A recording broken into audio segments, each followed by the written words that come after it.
Good. You sure it's good?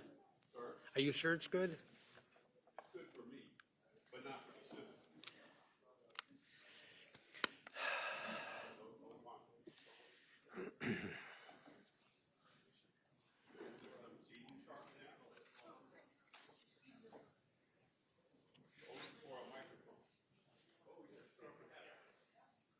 I like to sit right in front of the chair. Janae, I have. No. Down in front. I have to blather for a little bit. Janae, I haven't seen you in a while. It's good. God, you are complaining today? You are complaining today? We have a lot of complaining to do today, sir. What a group. What a group. We'll put out a news story about how cranky the press is today.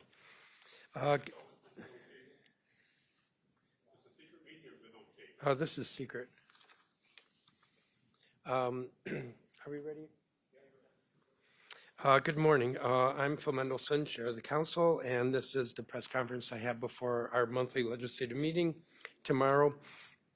Tuesday, April 1st, will be a regular legislative meeting of the Council. It will be preceded by a Committee of the Whole meeting. The Committee of the Whole is marking up 3 nominations by the mayor that I don't think are controversial. One is a reappointment to the Public Charter School Board. One is to the State Athletics Commission, and one is, and the third is to the Students in the Care of DC Coordinating Committee. There are also a number of resolutions that have been reported out of other committees that will be on the Committee of the Whole agenda, plus, I believe, 3 bills. And those bills are Living Donor Protection Amendment Act from the Committee on Business and Economic Development, 1333 M Street Southeast Tax Abatement, also from the same committee, an Emergency Rental Assistance Program Reform Amendment Act of 2025 coming out of the Committee on Human Services. All of these measures will be on the legislative meeting that follows tomorrow. The legislative meeting, I'm looking at you should all have the agenda, and if you don't, then you can get it from Lindsay. That tax abatement is on non-consent. I expect that there'll probably be a couple other measures that are moved to non-consent. The Emergency Rental Assistance Program, I've heard that there might be some amendments to it. Sorry about that.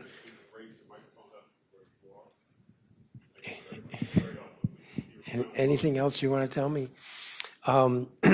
Can you hear me better now? Yes, excellent. Do you want me to start over at the beginning? All right. The emergency bills, most of the emergency bills are re-upping legislation that had previously been adopted as an emergency. An exception to that, may not be the only exception, is the open meetings clarification legislation that I'm moving tomorrow. So that's the agenda. I'll be happy to answer questions in a moment. Let me give an update with regard to what's happening with the council's budget, with the city's budget. So as everybody knows, when the continuing resolution went through the House and then the Senate, there was language that had been in previous continuing resolutions or CRs that allowed the district to spend at the current year levels. That language was omitted, which has the effect of forcing the district to cut $1 billion in the remaining 6 months of this fiscal year, which is very difficult to do. The Senate saw the mistake and adopted legislation moved by Senator Collins and supported vigorously by the senators from both Virginia and Maryland. The Senate approved that unanimously. It went to the House. Unfortunately, in my view, the momentum that had ended the week was lost when Congress went on recess the following week. So now the mayor and my office have been pressing the House leadership to put this on the agenda for quick approval by the House. A concern we have is that there are always some members in the 435 members of the House who like to put amendments on bills concerning the district.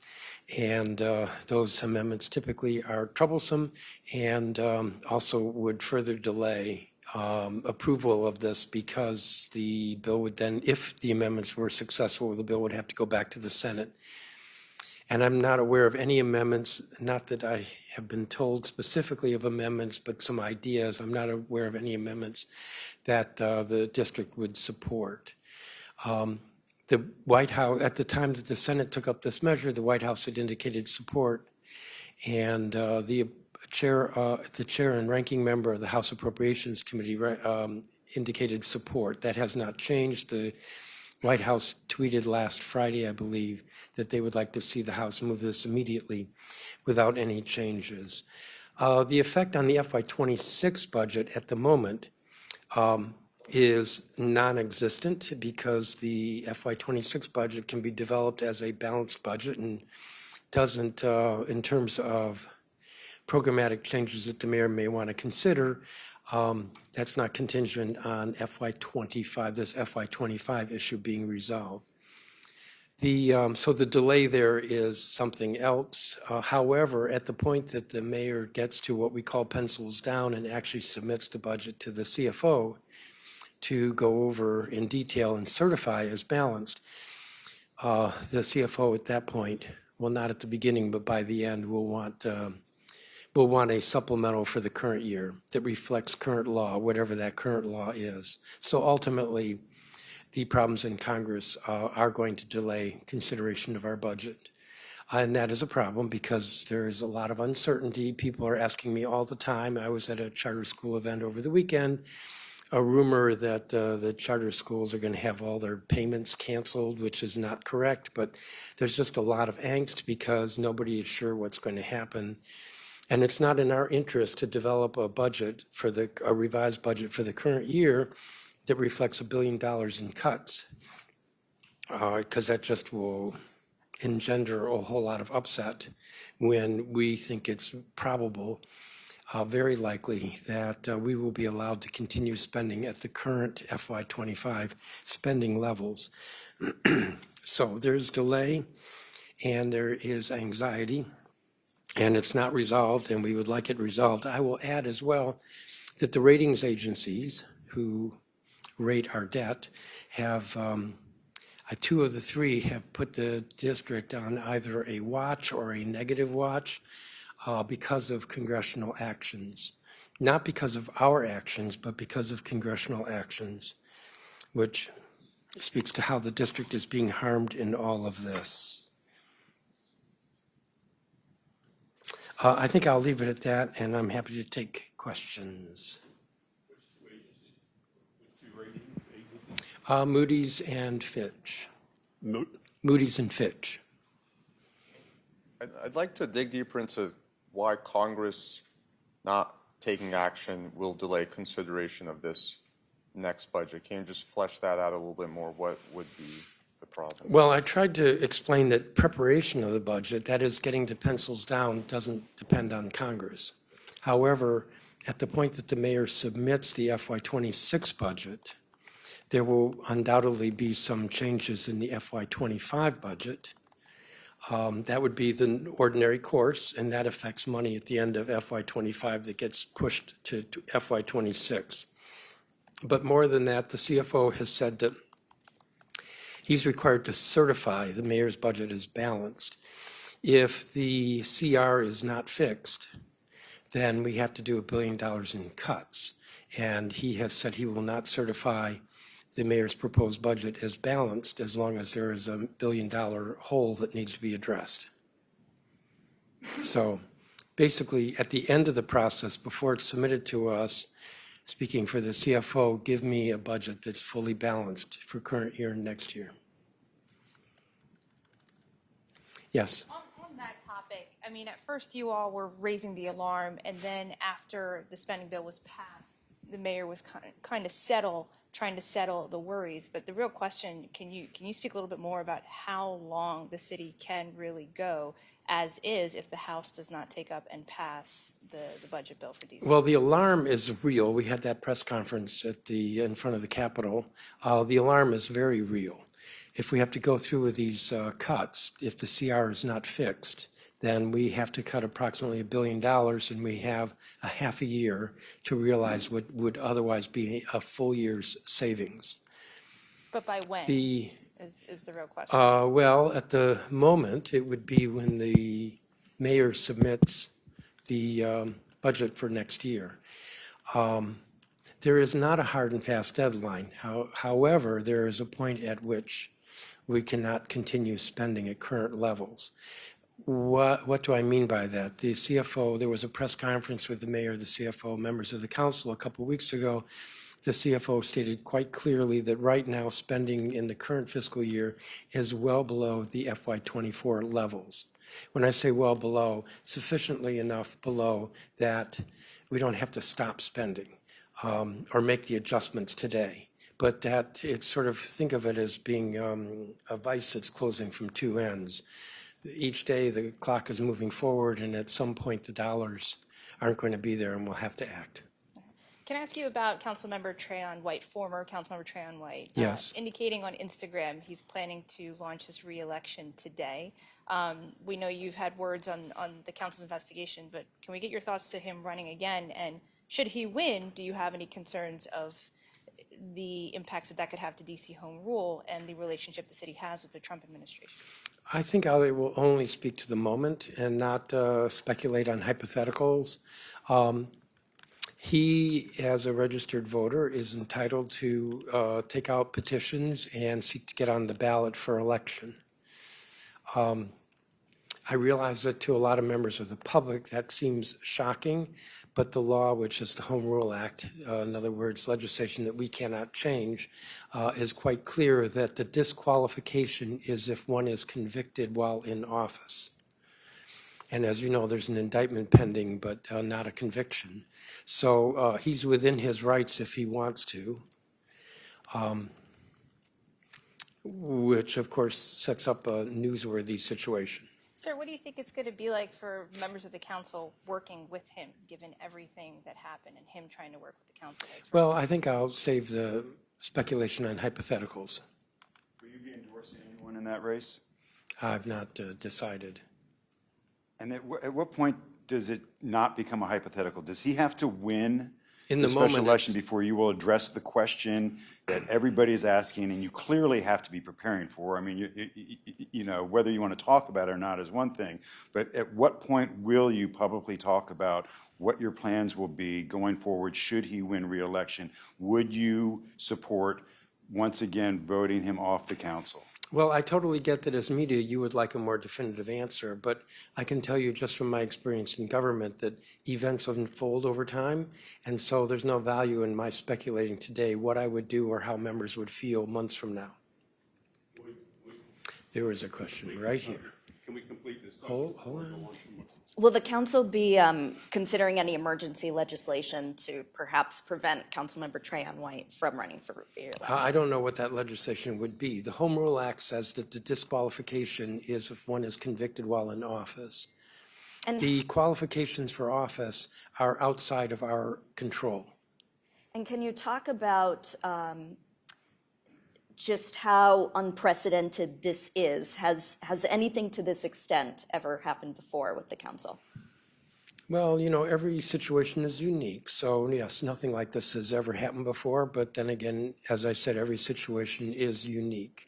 I do have a concern, and I expressed this when the council was moving on the expulsion, that the public's impression, the image of the council is very, very important.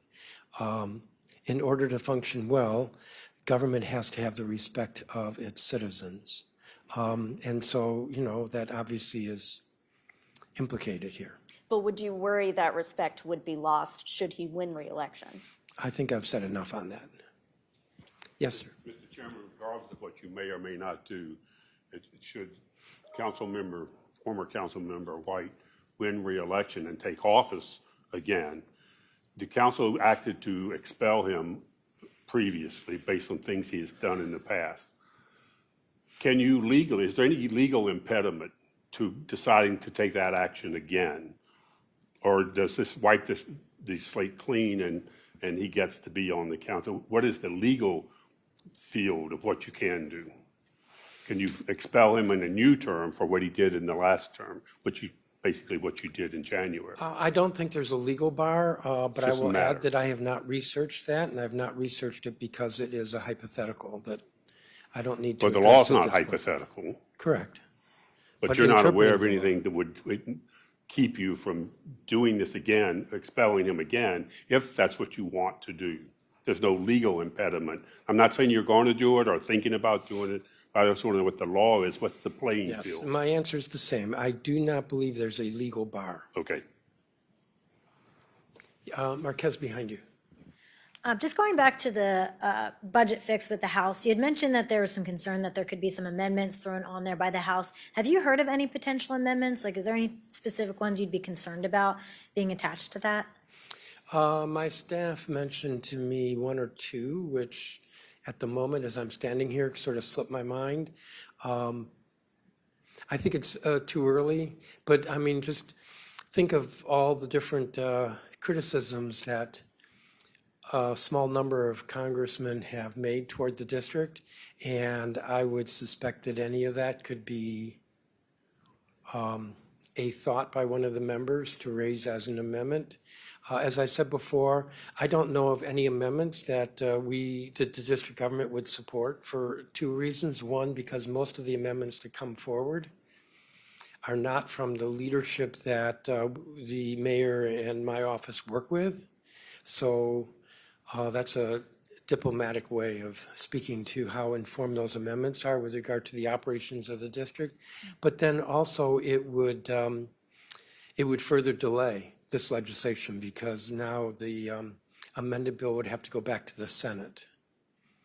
And on Friday, I know that the president, or really Thursday night into Friday, we saw that executive order from the president creating that task force to make DC Yes. safe and beautiful again. Any response to that? I know there's no local council members, elected officials on that task force. What's your reaction to that? I really can only speak for myself, although I have had conversations with other colleagues. It's always unsettling when there is a proposal from the federal government to do something with regard to the district. If you look at the executive order more closely, you will see that, for example, directing the Park Service to make its parks more attractive, well, it is their property. I don't know that that's objectionable. I don't want to say that everything in there is innocuous, but overall, a lot of it, if not most of it, is directives to the federal government to do things that are within the federal government's purview, not as a home rule, let's step on home rule, but as in a, let's maintain our parks or maintain our buildings or work with the city. The declaration and facts of it say that the task force will work with the Metropolitan Police Department and the union of the police department to decide what to do about staffing and other issues. That's not a federal issue. That's a direct assault on home rule. Well, saying to work with us, so, you know, if you want me to say a little bit more, I would say that some of the language around the order I disliked, but the order itself, the directives in the order, were as I described. So if you ask me if I would like to see an executive order, no. But that wasn't the question.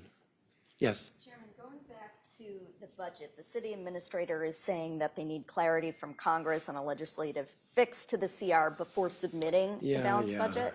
So how this wait and see period, how does that impact the council's ability to legislate? And are there concerns? I know you said there's no hard and fast deadline as far as when it's an issue that the House hasn't voted yet, but are there concerns if this doesn't happen sooner, how that can impact your ability to legislate? There are concerns that if this drags on, that it will make the operation of the government more difficult, and that there might come a point where we have to do the $1 billion in cuts. So that is a concern. I think I've been pretty consistent here that we want this to happen as quickly as possible, that it is ultimately delaying our budget. Let me be clear again. The mayor has to give us two documents. She has to give us a budget for FY26, and she has to give us a revised budget for the current year. She does this every year. There's nothing new, nothing unusual about that. The CFO has told her that she has to give the CFO 10 days, pencils down, and then 10 days. There's nothing that stops her from getting to pencils down on either of those bills. And we know what that supplemental, when I say we know, I don't really mean me, she should know what it looks like, because that would be in the ordinary course of things. With the CR, there would have to be, unless it's fixed, a supplemental with $1 billion in cuts. It's not in anyone's interest to develop such a budget and put it out. So at the point that she's gotten the pencils down, we are going to have to figure out how long we're going to have to wait with the House. And that's where the delay could come in, after the pencil's down. Okay, but she's saying, it sounds like they're not I know doing what pencils. she's saying, because it's convenient to say that the congressional uncertainty is delaying pencils down. So are you saying that she should come up with two versions of the budget? One for if the Senate bill... For the FY26 budget, no. For the revised budget for the current year, we're trying to avoid that. Okay. And then back to ex-councilmember Tran White, what would be your message to the people of Ward 8 amid everything that's going on? And can you talk about how the council has still been representing them, even in the council member's absence, with everything going on in relation to his reelection campaign? I think that's a circuitous way of getting at whether I would endorse anybody. I mean, people should vote, people should participate, people should look at all the candidates. That's what I would say. What was the other part of your question? If you can reiterate how the council Oh, yeah. has So I have maintained the Ward 8 Constituent Services Office. So residents of Ward 8 still have a Ward 8 phone number that they can call if they have an issue with city services and need some help. In addition, all of the at-large members represent the citizens of Ward 8. So every one of the at-large members is available if residents of Ward 8 are looking for help with services or want to comment on issues pending before the council. Are all his staff still employed by the council? I believe at the moment, yes, but that will change shortly. How will that change? When will that change? Not all of them will continue on the payroll. They'll be let go? Are they actually working? Have they been redeployed somewhere else? What are they doing? When it used to be that when a member left office for whatever reason, that their staff immediately becomes unemployed. It's been my practice to always pick up the staff to give them some time to find other work. So for example, I know that the council member's former chief of staff has found other work and has left the office. I did give all of the members of the staff a time certain, and that is approaching. There will be a couple that I will be keeping on to work on constituent services for the ward. So what is the date that you gave them? I'm not certain, so I'm not going to put it out. Okay. How many staff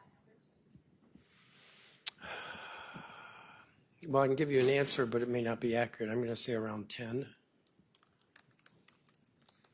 And you can quote me on that, but it may not be accurate. It might be 8, might be 7, might be 11. Jenny? Thanks. Just to go back to the budget timing, just so I'm really clear, did you say that the CFO gave a directive to the mayor that he wanted both the FY25 supplemental and the FY26 at the same time?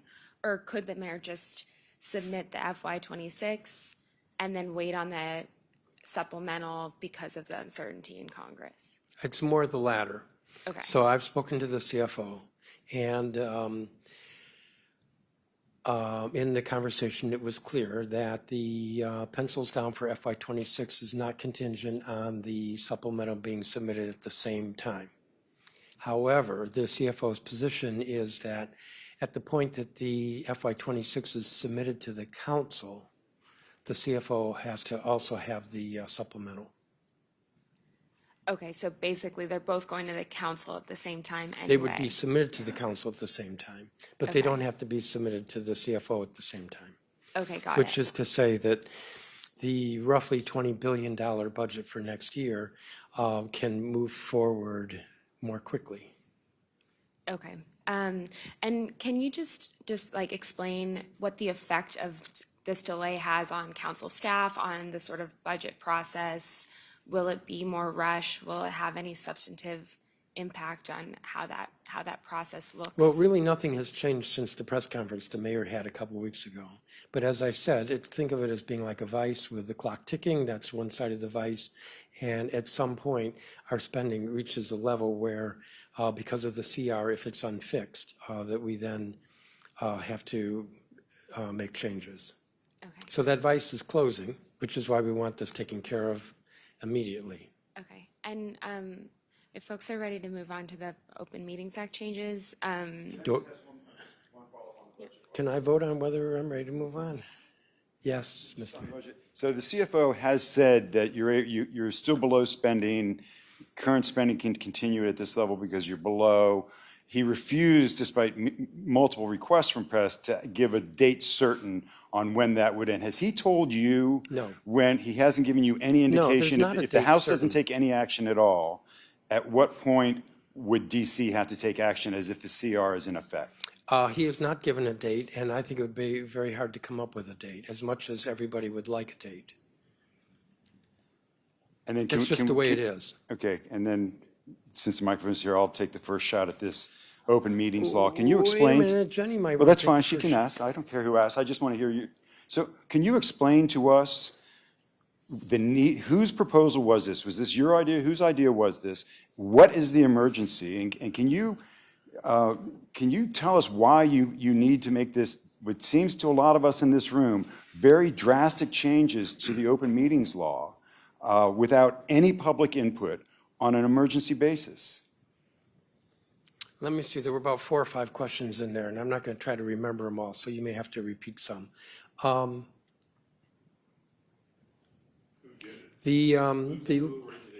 The legislation was co-introduced by all the members. Yeah, we can read the document. Whose Yes. idea was it?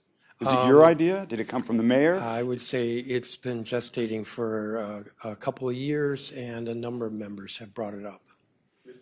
Chairman, I can't put a finger on one member. aren't you the mover of the legislation? I'm the one who I believe put it on the agenda for tomorrow, yes. That's the mover of the legislation. All right. Mr. Sherwood, that was a cranky question. Chairman, why don't you just take So- credit for your shutting down the public access to the council? The time when the president The question- of the United States is Mr. taking over our Sherwood, city, can you hear me you're making okay? it harder for the public to know what the council is Mr. doing. Sherwood, can you hear me okay? No. So the question was, don't whose idea understand. was it? That was the question, whose idea was it? The question wasn't who's moving it tomorrow. And you know the answer, who's moving it tomorrow, because my name is next to it and I put out the notice. There are 12 members on it, that's all the members. All the members have indicated they support it. So that's a fuller answer to where did this come from? My answer also was that over the last couple of years, a number of different members have brought this up. So that suggests it's more than one person. If I can just summarize Seagrave's question, why do you need a blanket, unconditional ability to have a private meeting with the mayor or with among the council members without making some public record that you're doing it? Well, I don't think it's a blanket, unconditional, broad. I saw the letter from the Open Government Coalition today who says this legislation isn't necessary because all of it can be done now, which of course makes me wonder why folks are upset about it. So let me say this. I have been active with elected officials in the region through the Council of Governments. I have been involved with elected officials throughout the country in various capacities that I've served on, such as the Association of Metropolitan Planning Organizations, which deals with transportation, or the National League of Cities, or the National Conference of State Legislatures. I have spoken to colleagues in other states and cities over the years, and there is constantly a complaint that the ability to have a conversation just a conversation is impeded. And that's what this legislation gets to. It doesn't close the meetings where action is taken. In fact, it preserves most of the existing law. It's a gross overstatement to say that this is a mass change. Mr. Chairman, But, you for don't take example, a votes in year those ago, meetings. if I could finish, a year ago, one of the council committees wanted to take a field trip, and was told that they could not do it because that would violate open meetings. There would have to be a notice and an opportunity for the public to attend for a field trip to go and look at, and this was not a field trip to the zoo, this was actually to look at public housing projects. And that should not be impeded by the requirement that it has to be open to however many scores of public want to attend the field trip or members of the press. Your legislation speaks to what it calls issues of terrorism and public health and meetings with the mayor. And again, can you tell us, you just said that this has been percolating with the DC Council for 2 years, and multiple members have brought it up. So if it has been on your radar for 2 years, why then can you not have a public hearing and go through the normal process of legislating this? Why do you see the need to do this as an emergency? What is the emergency? Mark, I'm looking at page 3 of the open meetings letter that came today, and it talks about field trips and retreats. So yes, the bill does deal with field trips and retreats. Great. So what is the emergency, sir? Great. It's not something to laugh about. What is the Well, but I think emergency? you You're overstate passing your this on an case. emergency basis. What is the emergency? That members want to be able to have discussions now. And when we have had But this has been going on for years by your own admission. you So want me what to is the finish? emergency? Do you want me to answer your question? Please. Members want to be able to discuss, have conversations now.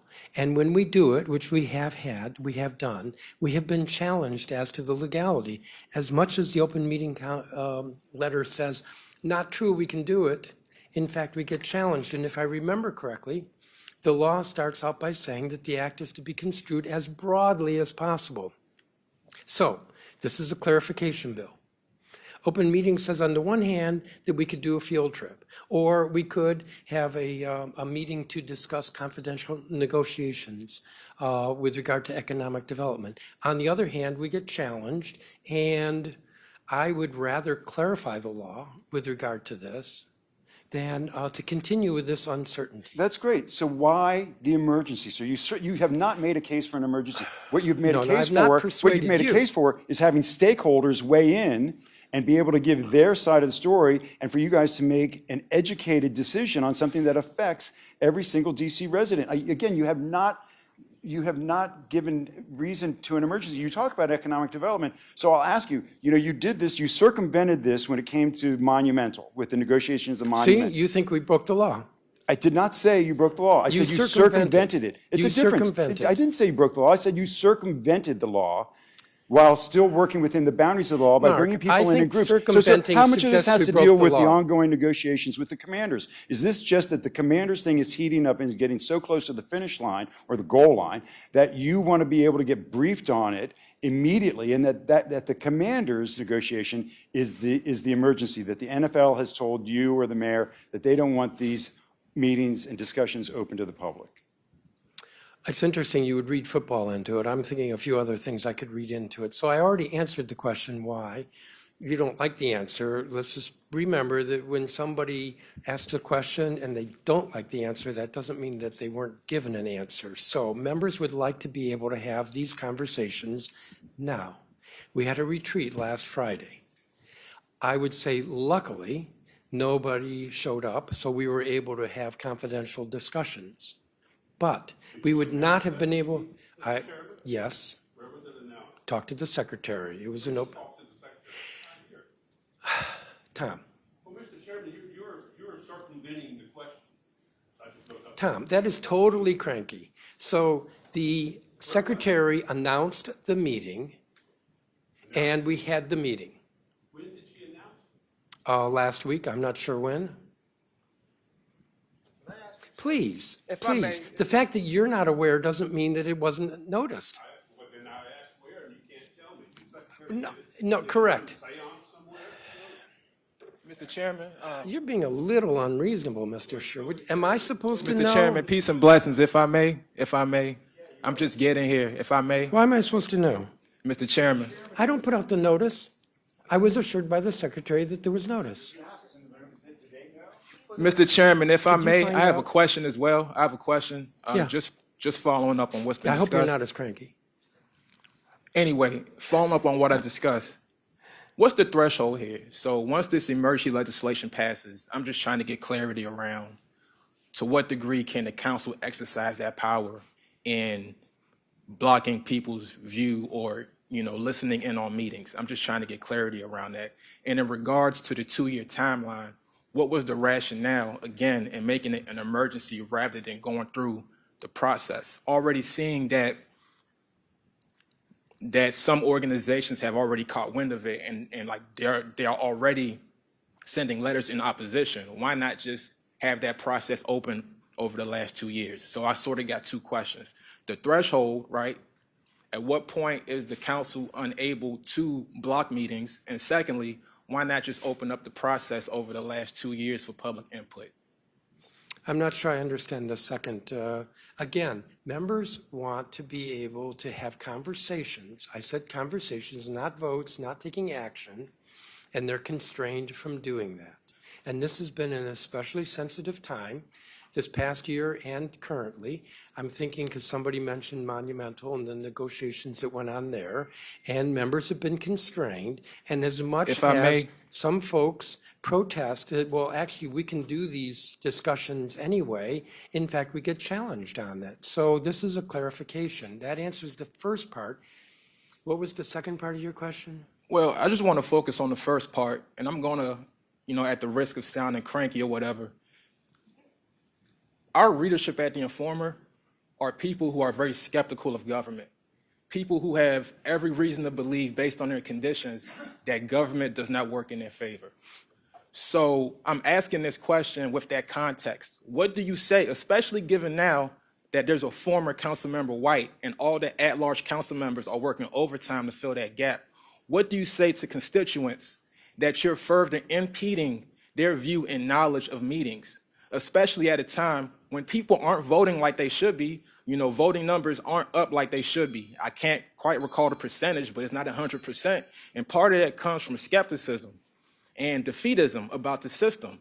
So I'm just trying to get a sense of if by any chance that went through your mind as you were doing this, or if there were more, dare I say, nefarious intentions involved.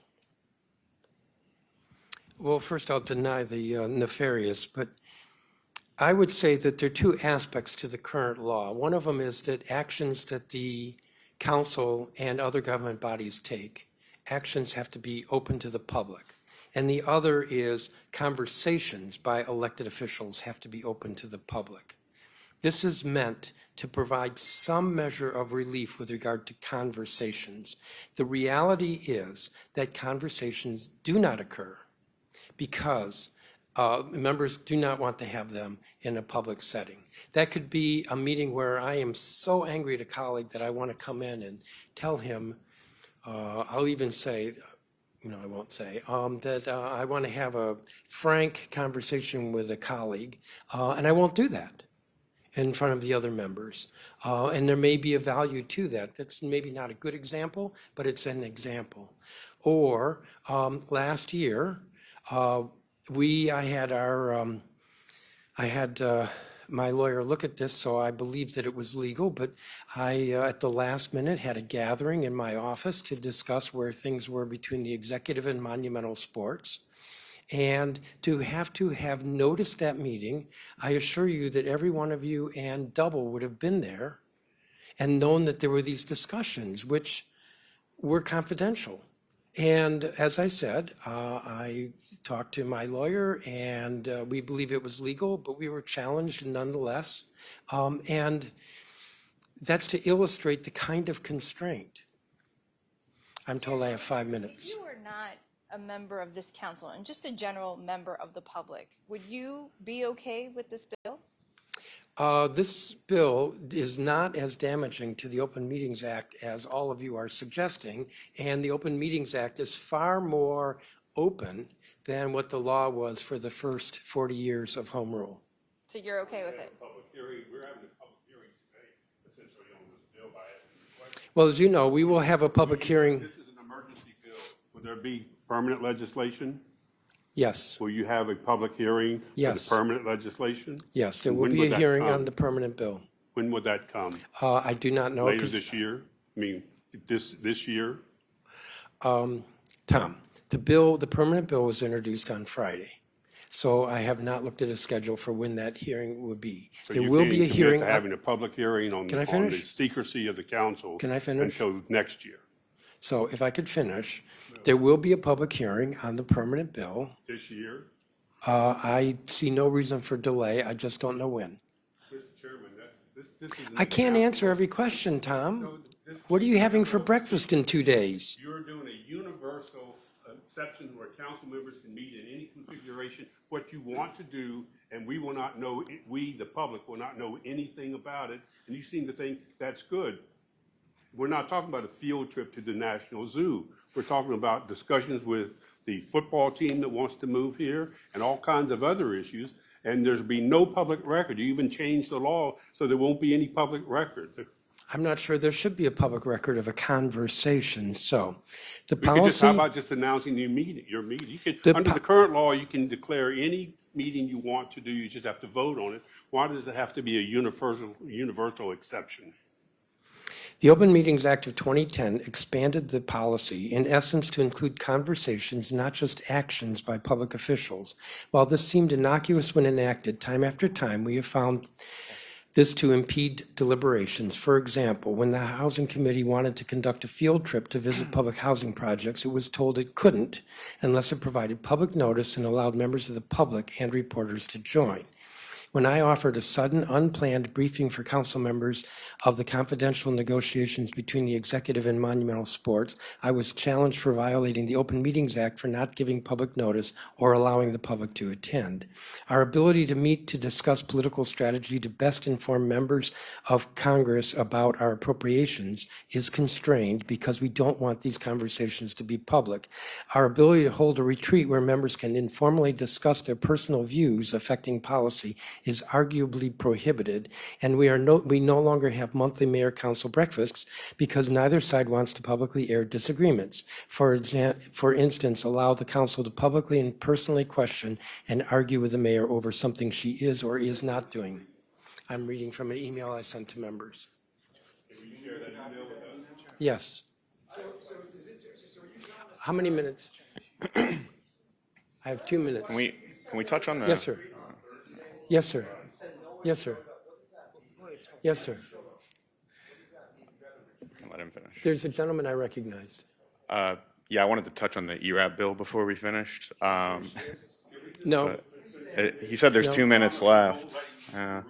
This bill is being voted on tomorrow. okay, come on, y'all, let's get along better. Yes, sir.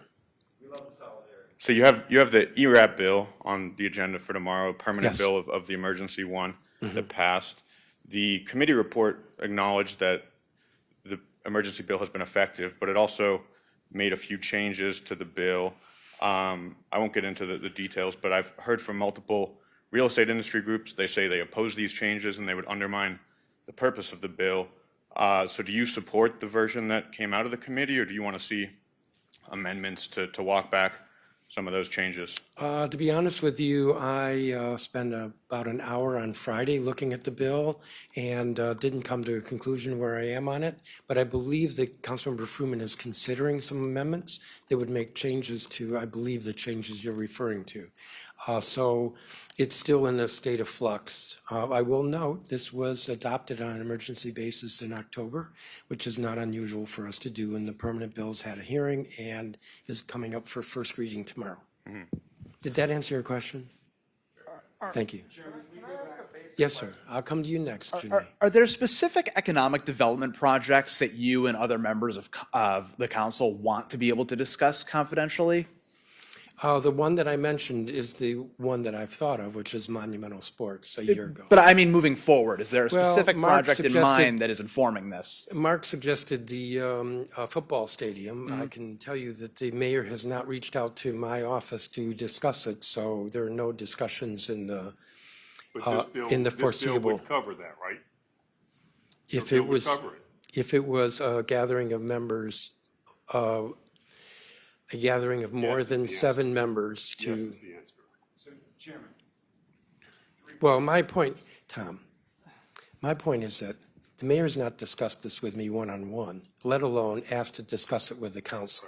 So the Commanders is not on my list. I mentioned Monumental Sports. Chairman, the way you I'm worded just the bill, answering your it could question. be, though, right? It could be. It Could be. Not that it is now, but it could be. Janae was next. Y'all are working me Can I hard just here. ask, you said you had a meeting. No one showed up, you had the meeting. What does that mean?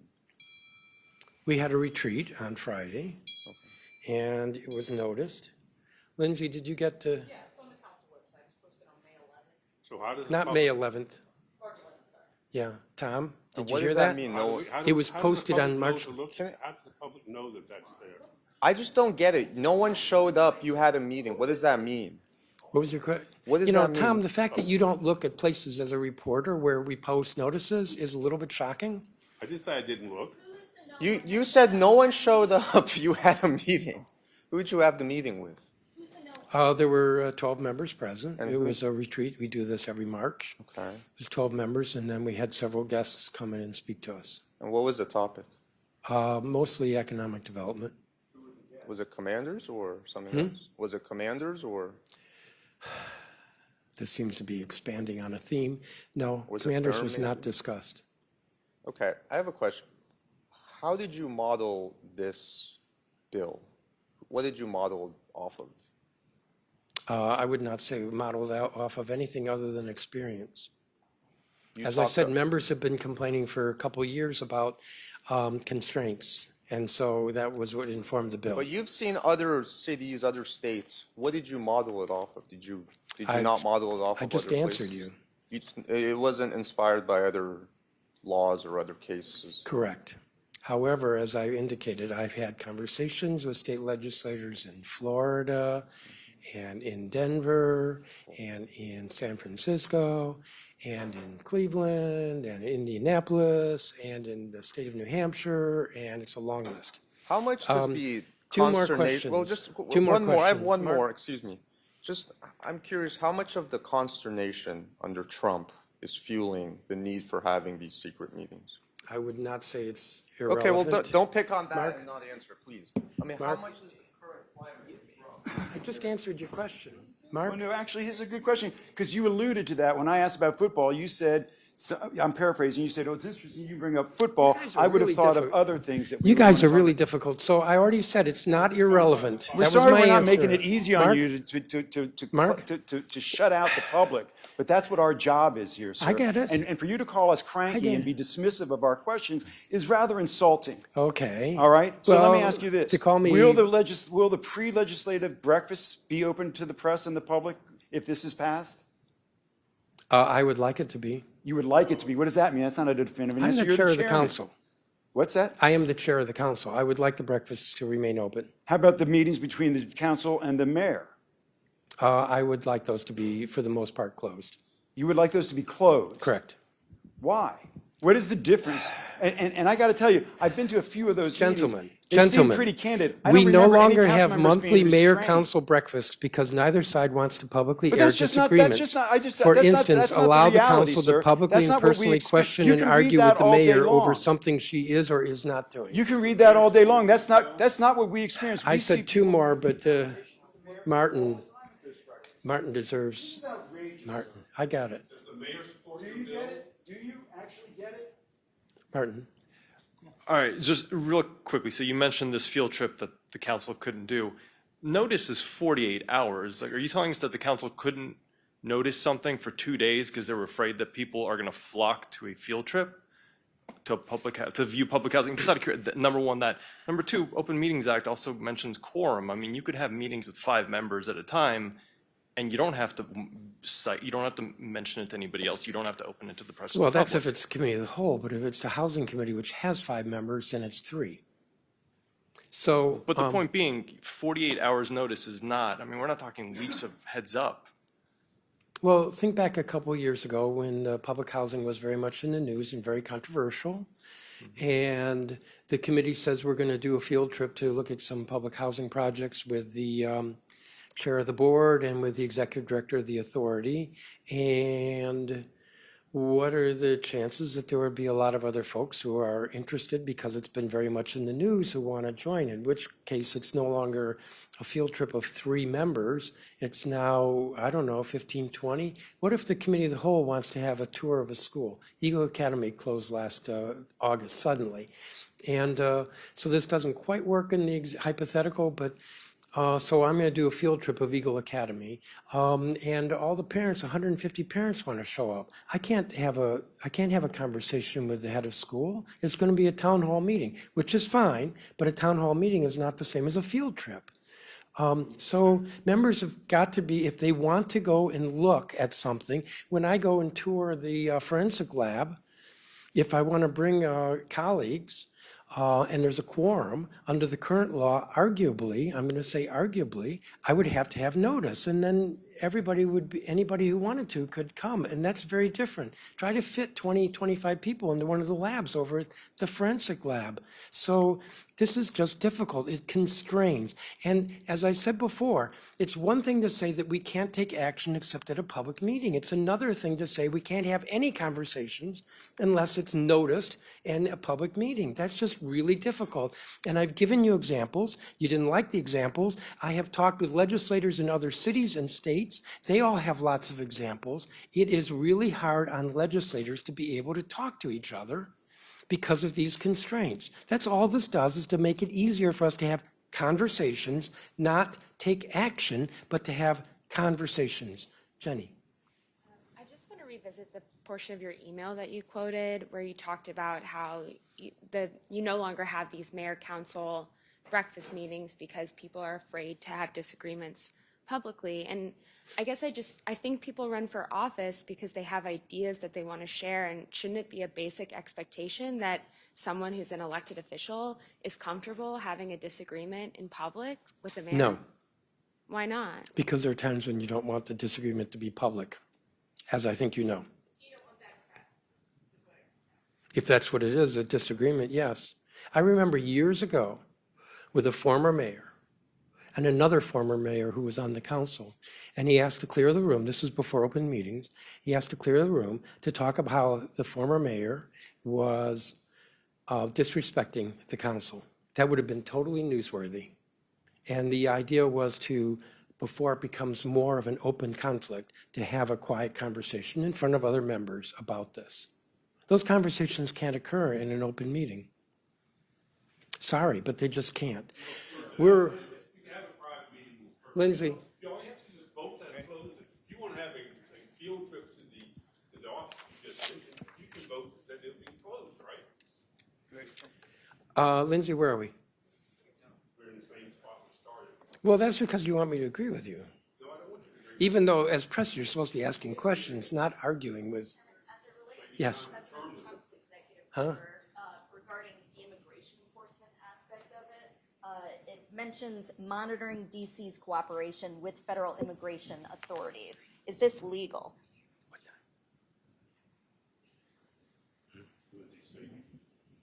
Yeah, because she said about 15 minutes ago, 5 minutes. Immigration enforcement. Yeah, under President Trump's executive order, it mentions monitoring DC's cooperation with federal immigration authorities. Yes. As Is you that know, legal? most of the executive orders have language in it that says as allowed by law or as appropriate under existing law. And it has been our position that we will comply with the law. So which I was not law? close to the microphone. Well, Will you be complying to DC's law as it stands? Do you plan on following the executive order if it involves, let's say, MPD helping out with immigration enforcement? I think some of that you have to ask the mayor, because MPD works for the mayor, not for the council. But in my conversations, we're quite clear that we will follow the law with regard to immigration enforcement. And if the law changes, we'll follow the law with regard to immigration enforcement. Jenny was last. District's law, though. Or do you I mean just any said the law, whatever the law is. All right, Mr. Chairman, I have a question related to Ms. Wright and her reconfirmation. So given what happened to Eagle Academy, because you did bring it up not too long ago in its closure, I'm just trying to get your take or just get a sense of what conversations were had about Mrs. Wright's stewardship of the public charter school board while Eagle Academy was allowed to recertify or I guess renew its charter only to be closed shortly after. We've had a hearing. I've sent a long letter with questions back in October. I meet monthly with the Public Charter School Board, the executive director.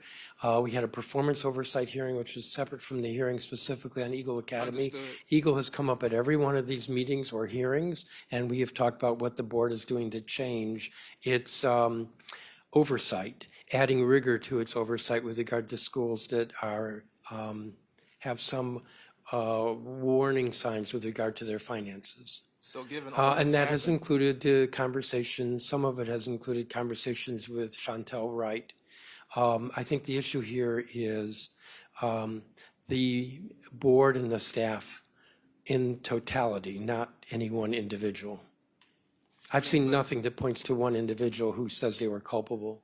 So like not even any questions about her stewardship of the board or just about how under her leadership it allowed Eagle Academy to renew its charter? I'm just trying to make sense, just trying to get. Well, as you know, it renewed its charter like a year before it collapsed. Right. Now, there were warning signs. In my view, the staff did not act more aggressively with regard to the warning signs, but there's been no testimony that suggests that Chantel Wright is individually responsible. And I would add, I don't believe she became chair of the board until last year, which was like maybe just a couple of months before Eagle collapsed. So in terms of that, what's your vision as far as ensuring that there's more transparency and more accountability for charter schools? Well, the board has made a number of changes, so it's publishing on its website in a way that's more accessible. I'm not saying it's accessible enough, but publishing on its website financial information about schools, that is, schools that are on a watch list. And we have a bill pending in the council that would require training of board members so that they understand their responsibility and how to ask more rigorous questions. Part of the problem with Eagle was that the chief executive officer and the chief financial officer were the same person. And I have to conclude that the board did not understand that that is bad financial practice and that they could have stepped in and said no. And I think they didn't understand that. Maybe I'm wrong. And so that's what the board training bill's about. I think we're done. Thank you all very much.